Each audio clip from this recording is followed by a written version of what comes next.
कभी रात में खुले आसमान को देख के ये ख्याल आया है कि अरे यार, ये जो इतना बड़ा आसमान है, इसका कोई मैप, कोई नक्शा कैसे बना सकते हैं। मतलब ये इतने सारे तारे, ग्रह, आकाशगंगाएं, इनका कोई एड्रेस तो होगा।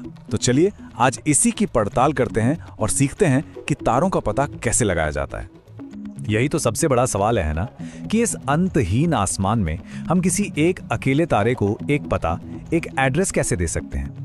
आखिर एस्ट्रोनॉमर्स कैसे अंतरिक्ष की इस विशालता में किसी भी चीज की एकदम सटीक जगह पता लगा लेते हैं। चलिए जानते हैं। ठीक है, तो शुरुआत करते हैं सबसे सीधे, सबसे आसान तरीके से, जिसे कहते हैं होराइजन सिस्टम।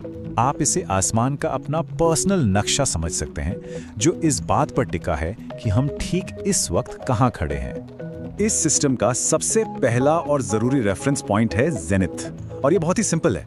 बस सीधे ऊपर देखिए, आपके सिर के ठीक ऊपर आसमान में जो एक काल्पनिक पॉइंट है ना, बस वही जेनिथ है। सोचिए जैसे आसमान में आपके ठीक सिर के ऊपर एक पिन लगा दी हो। और जेनिथ का जो ठीक उल्टा है वो है नादिर। ये वो पॉइंट है जो आपके पैरों से होता हुआ सीधे पृथ्वी के आर पार नीचे की तरफ है। तो जेनिथ हो गया ऊपर और नादिर हो गया नीचे। एकदम सिंपल। अब आता है असली मजा। किसी तारे का पता लगाने के लिए हमें दो माप चाहिए। पहला है एल्टीट्यूड, यानी कोई तारा होराइजन से, मतलब जमीन और आसमान जहां मिलते दिखते हैं, वहां से कितना ऊपर है। और दूसरा है एजीमूथ, जो हमें बताता है कि वो तारा उत्तर यानी नॉर्थ से पूर्व की ओर कितना घूमकर है। तो ये पर्सनल नक्शा बड़ा काम का है, लेकिन इसमें एक दिक्कत है। जो नक्शा मेरे लिए यहाँ काम कर रहा है वो किसी और शहर या देश में बैठे इंसान के लिए काम नहीं करेगा। क्यों? क्योंकि हम सब की लोकेशन अलग है, तो हमारा जेनिथ और होराइजन भी अलग होगा। इसलिए हमें एक यूनिवर्सल मैप चाहिए जो हर किसी के लिए हर जगह से एक जैसा काम करे। और यही एंट्री होती है हमारे हीरो की, इक्वेटोरियल कोऑर्डिनेट सिस्टम।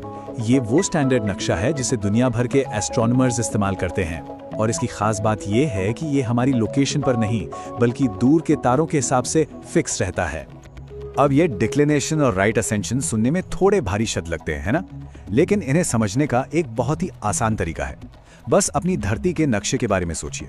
धरती पर हम किसी जगह का पता कैसे लगाते हैं? लैटिट्यूड और लॉन्गिट्यूड से, राइट? बस आसमान का भी ठीक वैसा ही सिस्टम है।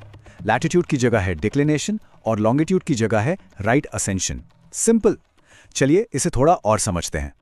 तो डेक्लिनेशन, जिसे शॉर्ट में डेक भी कहते हैं, ये हमें बताता है कि कोई तारा आकाशीय भूमध्य रेखा यानी सेलेस्टियल इक्वेटर से कितना उत्तर या दक्षिण में है। बिल्कुल, ये पृथ्वी के लैटिट्यूड जैसा ही है और इसे भी डिग्री में ही मापा जाता है। और फिर आता है राइट असेंशन या RA। ये आसमान का लॉन्गिट्यूड है। ये सेलेस्टियल इक्वेटर पर पूर्व की तरफ की दूरी को मापता है। पर यहाँ एक मजेदार ट्विस्ट है। इसे डिग्री में नहीं, बल्कि घंटे, मिनट और सेकंड में मापते हैं। ऐसा क्यों? क्योंकि हमारी पृथ्वी घूम रही है, तो ये सिस्टम सीधे सीधे समय से जुड़ा हुआ है ना? कमाल की बात। ठीक है, तो अब जब हमारे पास कोऑर्डिनेट्स हैं, तो जरा ये भी देख लेते हैं कि किसी स्टार मैप को पढ़ते कैसे हैं। और हाँ, उस एक कंफ्यूजन को भी दूर करते हैं जो पहली बार मैप देखने वालों को अक्सर होती है। तो सवाल ये है कि किसी स्टार चार्ट पर पूर्व यानी ईस्ट बाईं ओर और पश्चिम यानी वेस्ट दाईं ओर क्यों होता है? ये तो हमारे जमीन वाले नक्शों से एकदम उल्टा है। ऐसा भला क्यों? और इसका जवाब बहुत ही सिंपल और शानदार है। सोचिए, जब हम पृथ्वी का नक्शा देखते हैं तो हम कागज पर नीचे की ओर देख रहे होते हैं, लेकिन जब हम स्टार मैप को देखते हैं तो हम उसे सिर के ऊपर रखकर ऊपर आसमान की ओर देख रहे होते हैं। बस नजरिए का यही फर्क दिशाओं को तलट देता है। कमाल है ना? चलिए अब इस सारी थियरी को असल दुनिया में इस्तेमाल करके देखते हैं। अब वक्त है इस नक्शे का इस्तेमाल करके अपने लिए एक गाइड यानी रास्ता दिखाने वाला तारा ढूंढने का। अच्छा, चलिए एक मजेदार काम करते हैं। मिलकर ढूंढते हैं पोलैरिस को, यानी हमारे नॉर्थ स्टार को। कैसे? सबसे पहले आसमान में खोजिए बिग डिपर, जिसे हम सप्तऋषि भी कहते हैं। मिल गया। अब उसके कटोरे के आखिर में जो दो तारे हैं ना, मिराक और डुबे, उन्हें देखिए। इन्हें पॉइंटर स्टार्स भी कहते हैं। अब बस एक सीधी लाइन सोचिए जो मिराक से डुबे तक जाती है, और फिर उस लाइन को करीब 6 गुना आगे खींच दीजिए और बूम, सामने जो चमकेगा वही है पोलैरिस। है ना आसान? और पोलैरिस इतना खास क्यों है?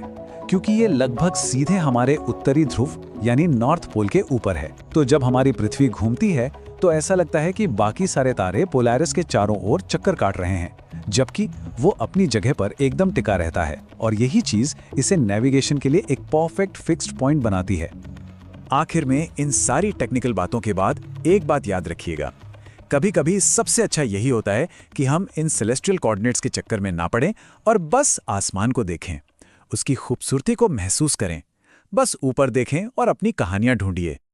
तो अब जब आसमान का ये नक्शा थोड़ा बहुत समझ आ गया है, तो अगली बार जब रात में आसमान साफ होगा तो वो पहली कौन सी चीज होगी जिसे आप ढूंढना चाहेंगे?